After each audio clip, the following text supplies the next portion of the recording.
विद्यार्थी मित्रों, આગલા લેક્ચરમાં આપણે જોયું હતું કે આપણા દેશનું નામ બરોબર કઈ રીતે પડ્યું। આપણા દેશનું નામ બરોબર બે છે, ભારત અને ઇન્ડિયા બરોબર। એ આપણે જોયું કે ઇન્ડિયા કઈ રીતે નામ પડ્યું અને ભારત છે કઈ રીતે નામ પડ્યું બરોબર। હવે આપણે જોવાનું છે સાલવારી। સાલવારી એટલે કે આપણે ઘણીવાર આમ આવતું હોય કે ઈસવીસન પૂર્વે આટલામાં સદી અથવા તો ઈસવીસન પહેલાં બરોબર છે આટલા વર્ષ, અને પછી અમુક જગ્યાએ ખાલી એમને લખેલું હોય કે ઈસવીસન આટલું बराबर ईस्वीसन 1600 के ईस्वीसन बराबर है 1400। पछी आपणे आमां आगळ आव्युं तो एक टॉपिक के कच्छ शहर में 4500 वर्ष पहला बराबर एक शहर मळी आव्युं हतुं, तो ईस्वीसन पहला केटला वर्ष बराबर है। अत्यारे ईस्वीसन क्यारे चालू थयुं हतुं कि ईसु ख्रिस्तीना जन्म पछी। ईसु ख्रिस्तीनो ज्यारे जन्म नहोतो थयो त्यारे ईस्वीसन नहोती, एटले कि ज्यारे ईसु ख्रिस्तनो जन्म थयो पछी ईस्वीसन 1 ईस्वीसन 2 बराबर है ये रीते चालू थयुं। तो एना पहला बराबर आज आपणे कच्छमां आवेलुं शहर है बराबर है ये ईस्वीसन पहलानुं छे, एटले कि ईसु ख्रिस्तीना जन्म पहलानुं छे। एटले माटे आपणे 4500 वर्ष चार ईस्वीसन पूर्वे बराबर 4500 न होय एमां साल शुं थई जाय तो के घटी जाय बराबर। एटले ए जोवानुं घणीवार आपणे ईस्वीसन पूर्वे आवतुं होय ने अने अमुक जग्याए खाली एमने ईस्वीसन लखेलुं होय बराबर, एने कहेवाय सालवारी। तो आपणे अत्यारे ई टॉपिक एना विषे शीखवानुं छे।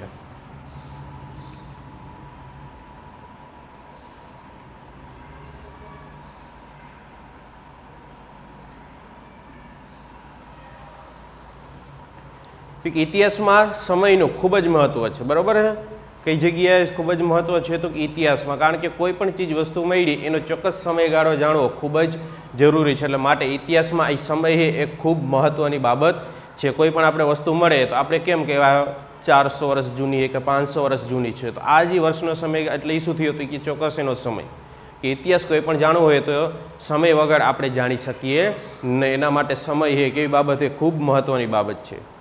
घटनाओं समय और स्थाननी साथे ज लखी शकाय है। कोईपण घटना एटले कि कोईपण जे चीज वस्तु आपणे मळी बराबर है कि दाखला तरीके आपणे कच्छमां आवेलुं जे 4500 वर्ष पहेलानुं जे शहर है बराबर, तो 4500 वर्ष ई शुं थयुं तो कि समय थयो, अने कच्छ ई शुं थयुं तो कि स्थान के कोईपण आपणे इतिहास बराबर कोईपण जग्याए आपणा पाठ्यपुस्तकमां के गम्या जे जग्याए इतिहास लखवामां आवतो होय इतिहासमां समय अने एनुं स्थळ बे बाबत खूब ज जाणवी अगत्यनी छे अने बे बाबत दर्शावी खूब अगत्यनी छे, दर्शावी पड़े छे बराबर। कोईपण इतिहासे बराबर घटना समय के स्थळ वगर दर्शावी शकाय नहीं। आपणे समयने तारीख मास अने वर्ष साथे सांकळीने समजीए छीए बराबर। आपणे समय है बराबर कई रीते समजीए छीए तो कि तारीख मास अने वार साथे सांकळीने समजीए छीए।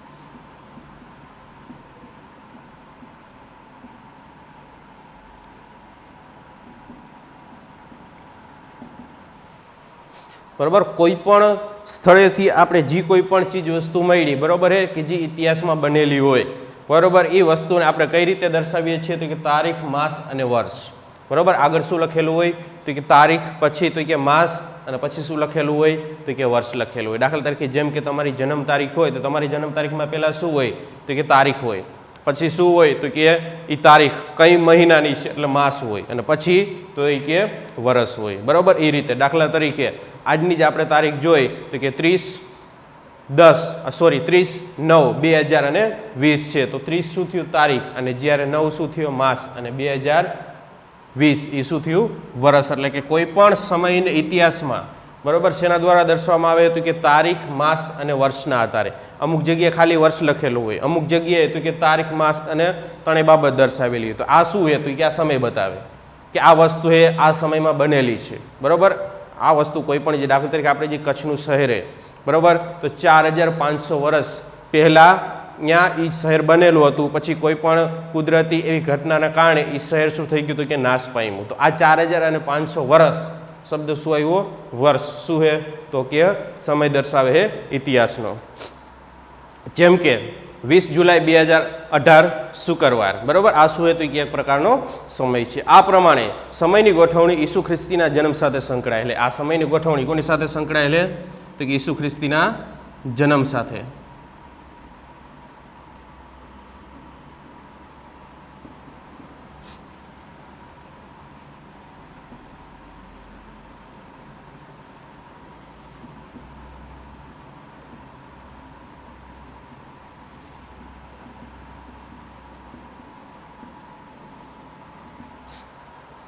જ્યારે ઈસુ ખ્રિસ્તીનો જન્મ થયો ત્યારે ઈસવીસન 1 ત્યાંથી ચાલુ થઈ. તે પહેલાં બરાબર આપણી જગ્યાએ ઘણા બધા એવી વસ્તુઓ બનેલી હતી, એટલે કે અમુક જગ્યાએ જે વસ્તુ મળી હોય ત્યાં ઈસવીસન પૂર્વે લખેલું હોય અને અમુક જગ્યાએ ખાલી ઈસવીસન લખેલું હોય. ખાલી ઈસવીસન હોય તો ઈસુ ખ્રિસ્તીના જન્મ પછી બનેલી કોઈ પણ ઘટના હોય, અને ઈસવીસન પૂર્વે હોય તો ઈસુ ખ્રિસ્તના જન્મ પહેલાં કોઈ પણ બાબત બનેલી હોય. એટલે કે ઈસુ ખ્રિસ્ત બરાબર કોણ હે? તો કે ખ્રિસ્તી ધર્મના સ્થાપક ઈસુ ખ્રિસ્ત, બરાબર.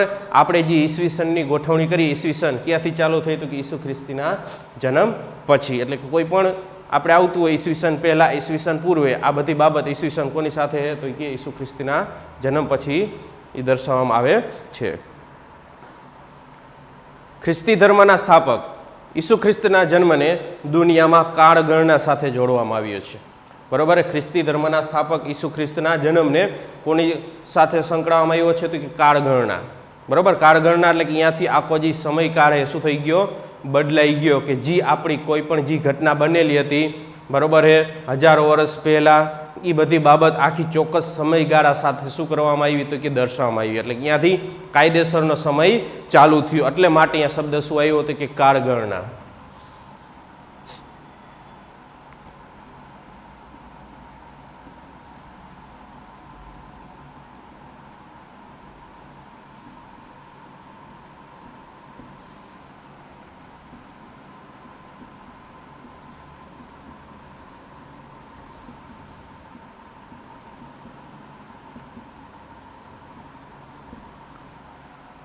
કોની સાથે જોડવામાં આવ્યું? તો કે કાળગણના. એટલે અહીંયાથી કોઈ પણ જે ચીજ વસ્તુ આપણી જે ઇતિહાસમાં બનેલી હતી, કોઈ પણ સ્થળ હોય કે કોઈ પણ વસ્તુ હોય જે આપણે ખોદકામ દ્વારા મળી, આ બધી વસ્તુનો તો એ કે ઈસુ ખ્રિસ્તના જન્મ પછી ચોક્કસ એનો સમય શું કરવામાં આવ્યો? દર્શાવવામાં આવ્યો. કે ઈસવીસન પહેલાં આટલા સમય, બરાબર હે, ઈસવીસન આ તારીખે આ વસ્તુ મળી, આ ઘટના ઘટી, બરાબર. ત્યાર પછી તો કે ઈસુ ખ્રિસ્તીના જન્મ પછી. એટલે એને કોની સાથે જોડવામાં આવ્યું છે? કાળગણના. એટલે અહીંયાથી કોઈ પણ જે વસ્તુ મળી, બરાબર, ભૂતકાળની હોય કે ઈસવીસન પહેલાંની, બરાબર હે, આ બધી બાબત ઈસુ ખ્રિસ્તના જન્મ પછી ચોક્કસ સમયગાળો એને આપવામાં આવ્યો, જેથી કરીને આપણો ઇતિહાસ ચોક્કસ રીતે આપણે દર્શાવી શકીએ.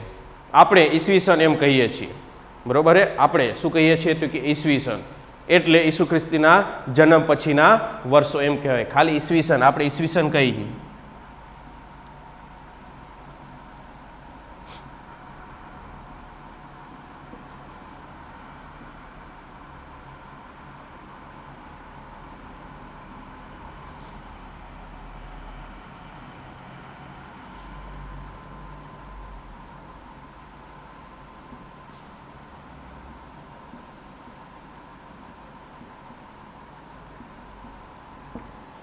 બરોબર. ઈસવીસન એટલે શું? તો કે ઈસુ ખ્રિસ્તીના જન્મ પછીના વર્ષો, એટલે કે ઈસુ ભગવાન, બરોબર, જેનો જન્મ થયો, જન્મ પછીના જે બધા વર્ષો આવ્યા એ વર્ષની આગળ આપણે શું લગાડીએ છીએ? તો કે ઈસવીસન. જેમ આપણે આમ ઉદાહરણ આવ્યું હતું કે જેમ કે 20 જુલાઈ 2018, તો આ શું થયું? ઈસવીસન 2018, કારણ કે 2018 શું છે? ઈસુ ખ્રિસ્તીના જન્મ પછીના વર્ષ, એટલે કે ઈસુ ખ્રિસ્તીના જન્મ પછીના વર્ષને આપણે શું કહીએ? ઈસવીસન, બરોબર. ઘણી જગ્યા પછી આવતું હોય ઈસવીસન પૂર્વે, તો ઈસવીસન પૂર્વે કોને કહેવાય? તો કે દાખલા તરીકે ઈસવીસન 2000 એ ઈસુ ખ્રિસ્તીના જન્મ પછીના 2000ના વર્ષ, બરોબર છે. કે દાખલા તરીકે ઈસવીસન અને 2000, ઈસવીસન 2000 હોય કે ઈસવીસન 2005 હોય, બરોબર, અથવા તો ઈસવીસન 1900 હોય કે ઈસવીસન 1500 હોય, બરોબર. આપણો ભારત દેશ આઝાદ થયો 1947, આ બધી સાલ શું થઈ?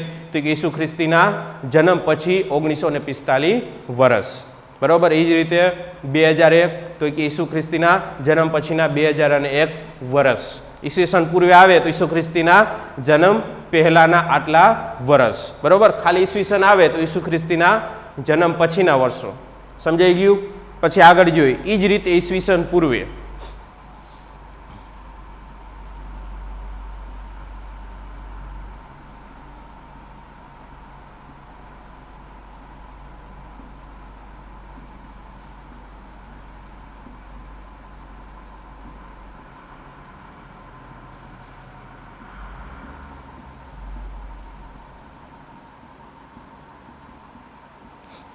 બરોબર એ જ રીતે ઈસવીસન પૂર્વે એટલે ઈસુ ખ્રિસ્તીના જન્મ પહેલાના વર્ષો દાખલા તરીકે ઈસવીસન પૂર્વે 2000 ઈસવીસન પૂર્વે 2000 એટલે આપણે એને ટૂંકમાં આ રીતે દર્શાવી ઈસવીસન પૂર્વે 2000 વર્ષ એટલે શું થયું તો એ ઈસુ ખ્રિસ્તીના જન્મ પહેલાના 2000 અગાઉ વર્ષ એટલે કે ઈસુ ખ્રિસ્તનો જન્મ નહોતો થયો તે પહેલાના 2000 અગાઉના વર્ષ એટલે શબ્દ આવ્યો ઈસવીસન પૂર્વે બરોબર ઈસવીસન એના જન્મ પહેલાના 2000 વર્ષ આ ખાલી ઈસવીસન આવે તો શું થયું ઈસુ ખ્રિસ્તીના જન્મ પછીના 2000 વર્ષ બરોબર સમજાઈ ગયું આ રીતે ઈસવીસન અને ઈસવીસન પૂર્વે નક્કી કરવામાં આવે છે બરોબર પછી એના અંગ્રેજી નામ છે ઈસવીસન એટલે એડી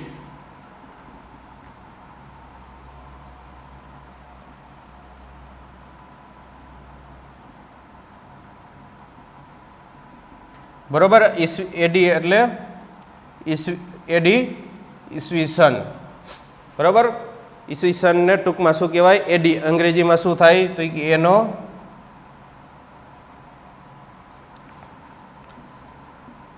ડોમિની બરોબર ઈસવીસનને અંગ્રેજીમાં શું આવે એનો ડોમિની અથવા તો ટૂંકમાં એડી કહેવામાં આવે છે બરોબર પરીક્ષામાં પૂછે કે એડીનું પૂરું નામ જણાવો તો શું થાય એનો ડોમિની એ જ રીતે આવે આપણે ઈસવીસન પૂર્વે તો એ થયું બીસી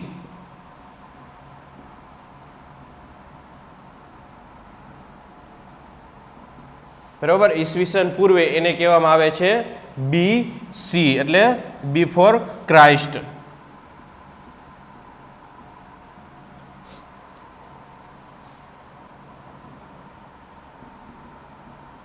બરોબર બિફોર ક્રાઇસ્ટ ટૂંકમાં શું થયું BCE બરોબર એ પરીક્ષામાં એ રીતે પૂછે કે BC નું ફૂલ ફોર્મ જણાવો તો શું થાય બિફોર ક્રાઇસ્ટ એટલે કે ઈસવીસન પૂર્વે બરોબર એટલે કે ઈસુ ખ્રિસ્તના જન્મ પહેલા ઈસુ ખ્રિસ્તીના જન્મ પહેલા બરોબર એને શું કહેવામાં આવે છે ઈસવીસન પૂર્વે ઈસુ ખ્રિસ્તના જન્મ પછી શું કહેવામાં આવે છે તો કે ખાલી ઈસવીસન જન્મ પછી ઈસવીસન અને એના જન્મ પહેલા એટલે ઈસવીસન પૂર્વે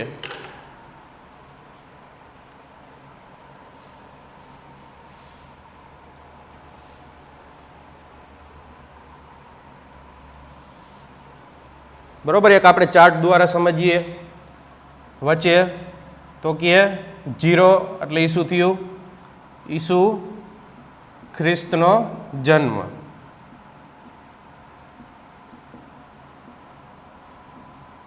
બરોબર ઈસુ ખ્રિસ્તનો જન્મ આલી બાજુ જાય એટલે શું થશે તો કે જન્મ પછી અને આલી બાજુ આપણે જાશું તો કે જન્મ પહેલા એટલે શું થયું ઈસવીસન પૂર્વે અને જન્મ પછી એટલે ખાલી ઈસવીસન બરોબર હે આ રીતે દર્શાવવામાં આવે છે બરોબર પછી આપણે લખી 100 વર્ષ 200 વર્ષ 300 વર્ષ 400 વર્ષ અને 500 વર્ષ પછી આ એ રીતે આપણે લખી તો કે 100 વર્ષ 200 વર્ષ 300 વર્ષ 400 વર્ષ અને 500 વર્ષ દાખલા તરીકે બરોબર એમ પૂછે કે ઈસવીસન પૂર્વે 200 વર્ષ એટલે શું થયું હતું કે ઈસુ ખ્રિસ્તના જન્મ પહેલાના 200 વર્ષ પછી એમ પૂછે કે ખાલી ઈસવીસન 300 ઈસવીસન 300 એટલે શું થયા ઈસુ ખ્રિસ્તના જન્મ પછીના 300 વર્ષ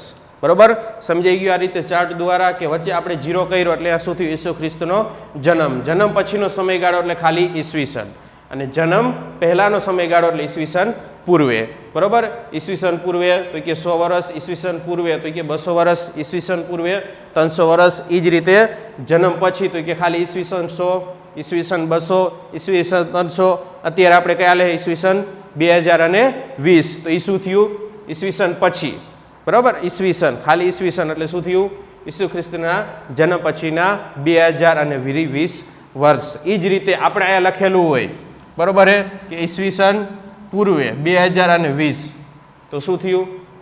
ઈસુ ખ્રિસ્તના જન્મ પહેલાંના 2020 વર્ષ અગાઉ જે કોઈ પણ આપણે વસ્તુ મળી આ રીતે દર્શાવવામાં આવે છે.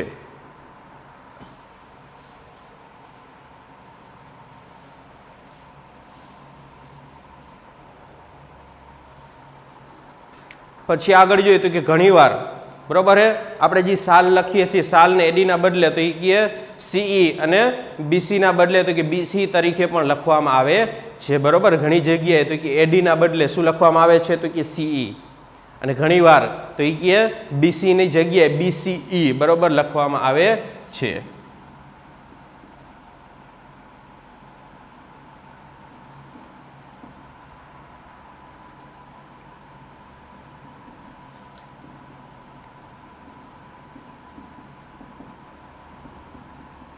બરાબર, એડીના જગ્યાએ સીઈ અને બીસીની જગ્યાએ બીસીઈ લખવામાં આવે છે. તો આના આપણે ફૂલ ફોર્મ જોશું. સીઈ એટલે તો એ કે કોમન એરિયા,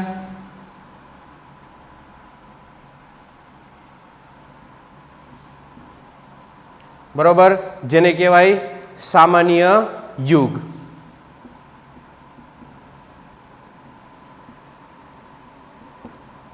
પછી આવે બીસી,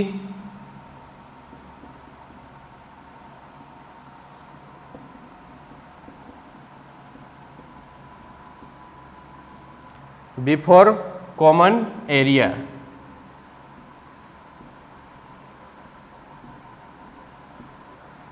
એટલે સામાન્ય યુગ પૂર્વે.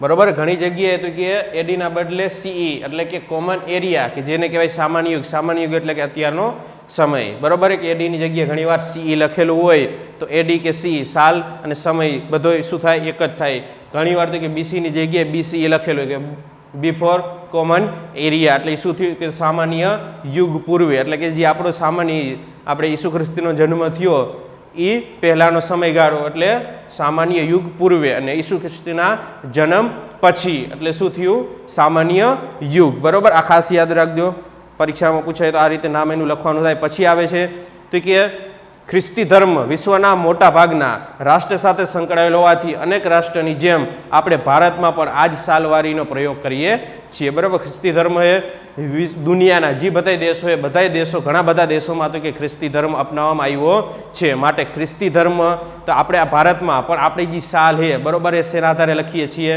તો કે ખ્રિસ્તી ધર્મના આધારે. બરાબર, જાન્યુઆરી, ફેબ્રુઆરી આપણા જે બધા મહિના છે, બરાબર, કોની સાથે સંકળાયેલા છે? તો કે ખ્રિસ્તી ધર્મ સાથે. બરાબર, 1 જાન્યુઆરી એટલે શું થયું? ખ્રિસ્તી ધર્મનું વર્ષ ચાલુ થશે. જ્યારે 31 ડિસેમ્બર એટલે શું થયું? તો અહીંયાથી ખ્રિસ્તી ધર્મનું 1 વર્ષ પૂર્ણ થયું. એટલે કે વિશ્વના ઘણા બધા દેશોમાં તો એ કે ખ્રિસ્તી ધર્મ એ અપનાવવામાં આવ્યો છે. ભારતમાં પણ આપણે સમય લખીએ છીએ એ સમય પણ શેના આધારે લખીએ છીએ? ખ્રિસ્તી ધર્મ પ્રમાણે. બરાબર, આપણે જે અંગ્રેજી મહિના છે, બરાબર હે, તો એ અંગ્રેજી મહિના આપણે કેના સાથે હે? ખ્રિસ્તી ધર્મ સાથે. બરાબર, ભારત દેશે પણ ખ્રિસ્તી ધર્મ પ્રમાણે જ આપણી જે સાલવારી નક્કી કરવામાં આવી છે. ઘણીવાર બીપી એટલે કે બિફોર પ્રેઝન્ટ શબ્દનો પણ ઉપયોગ થતો હોય છે. બરાબર, ઘણીવાર બીપી એટલે કે બિફોર પ્રેઝન્ટનો પણ ઉપયોગ થાય છે.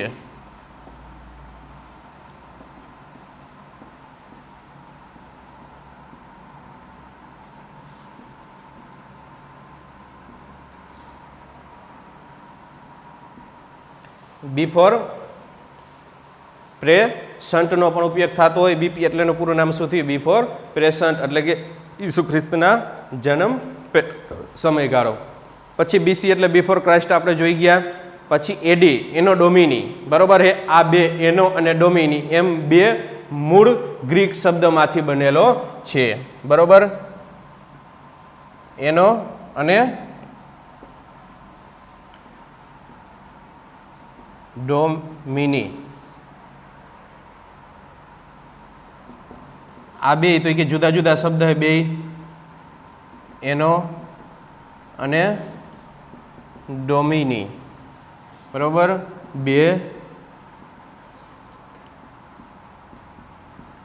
બે શબ્દ ગ્રીક ભાષાના છે, બરોબર, એનો અને ડોમિની, બરોબર, બે શું હે તો એ કે ગ્રીક ભાષાના શબ્દ છે, પરીક્ષામાં પણ પૂછે, અને એનો ડોમિની, બરોબર, એ કઈ ભાષાના શબ્દ હે તો કે ગ્રીક ભાષાના એનો અને ડોમિની શબ્દ છે, જેનો અર્થ in the year of God, એટલે કે ભગવાનના સમયનું વર્ષ થાય છે, બરોબર હે. આનો અર્થ એનો અને ડોમીનો અર્થ શું થાય છે તો કે ભગવાનના સમયનું વર્ષ. ભગવાન એટલે ક્યાં તો કે ઈસુ ખ્રિસ્તના સમયના બધાય વર્ષો, એટલે કે એના જન્મ થયા પછીના બધાય વર્ષો. શિલાલેખ તો કે પથ્થર પર કોથળીને લખવામાં આવતા લેખને શું કહેવાય તો કે શિલાલેખ. ભોજપત્ર કોને કહેવાય તો કે ભુજ નામના વૃક્ષની પાતળી છાલ ઉપર જે લખાણ લખવામાં આવે એને કહેવાય ભોજપત્ર. અને આ ભોજપત્ર આપણને ક્યાં જોવા મળે છે તો કે હિમાલયના પર્વત પર આ ભુજ નામના વૃક્ષ થાય છે, અને અહીંયા એની અંદર જે આંતરછાલ હોય, ઉપરની છાલ પછીની જે અંદરની જે પાતળી છાલ હોય એની ઉપર તો કે લખાણ લખવામાં આવતું, જેને ભોજપત્ર કહેવામાં આવે છે. ઇતિહાસ જાણવાના અન્ય સ્ત્રોતો જેમ કે અભિલેખો, ઇતિહાસકારો, પ્રવાસીઓ વિશે માહિતી, બરોબર છે, ઘણી બધી છે આવી કે તમારે જે આનાથી વધારે પણ ઇતિહાસ જાણવું હોય તો કે આપણા ધાર્મિક પુસ્તકો છે, આપણા ગ્રંથો છે, અન્ય ધર્મના ગ્રંથો છે, બરોબર છે, વિદેશમાંથી જે ઘણા બધા આપણે પ્રવાસીઓ ભારતમાં આવ્યા હોય, પ્રવાસીઓએ જે એની નોંધ કરી હોય એની નોંધ પોથી, બરોબર છે, એની ડાયરી, પછી તો કે આપણા ઇતિહાસકારો, એટલે કે ઘણીવાર આપણે કોઈ એવા પ્રોગ્રામમાં ગયા હોય, કાર્યક્રમમાં ગયા હોય તો ઘણા બધા આપણા એવા કલાકારો છે, બરોબર, કે જે આપણા ઇતિહાસમાં બનેલી ઘટના હોય, બરોબર, એના વિશેની માહિતી આપતા હોય, બરોબર. આપણા જે અત્યારના હાલના પણ ઘણા બધા એવા કલાકારો છે કે જે ઇતિહાસની આપણને શું આપે છે, માહિતી આપે છે, બરોબર. પછી એ જ રીતે અભિલેખો એટલે કે મોટા મોટા પથ્થરો અને શિલા, બરોબર, એ અને કોતરીને જે લખવામાં આવ્યો હોય લેખ, જેમ કે આપણે જુનાગઢ ગિરનાર તળેટીમાં આવેલો અશોકનો શિલાલેખ. આ બધી વસ્તુ શું છે તો કે ઇતિહાસ જાણવાના સ્ત્રોતો, બરોબર. તો અહીંયા આપણો પેલો પાઠ પૂરો થયો. ચાલો ઇતિહાસ સમજીએ. આ પાઠમાં કોઈ પણ બાબત ન સમજાણી હોય, પ્રશ્ન હોય તો કમેન્ટ બોક્સમાં જણાવજો, જેથી કરીને ફટાફટ સોલ્યુશન આવી શકે. Thank you.